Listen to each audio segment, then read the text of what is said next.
पिछले वीडियो में हमने समान प्राण के विषय में जाना और समान प्राण से जो ऊपर की जो वायु है उसको प्राण वायु के नाम से जाना जाता है।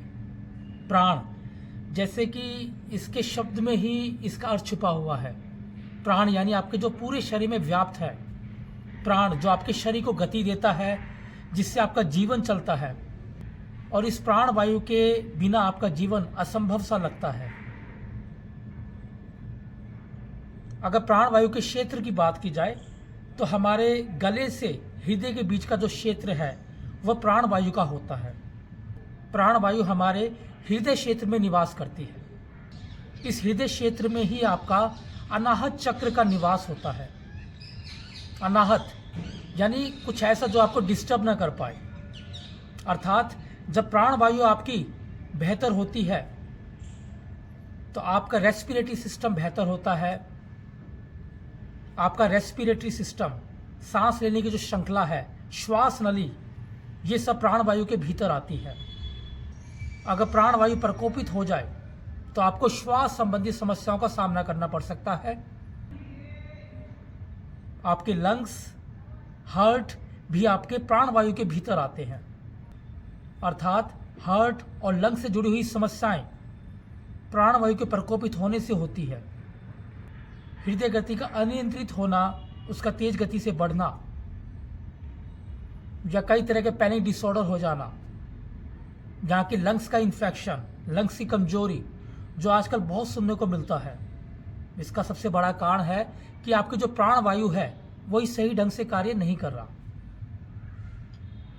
इसके अलावा अस्थमा का रोग, जिसमें सांस फूलने की समस्या देखने को आती है। एक व्यक्ति को सांस लेने में बहुत कठिनाई का सामना करना पड़ता है और एक विशेष मौसम में उसको यहाँ तक इनहेलर का यूज़ भी करना पड़ता है।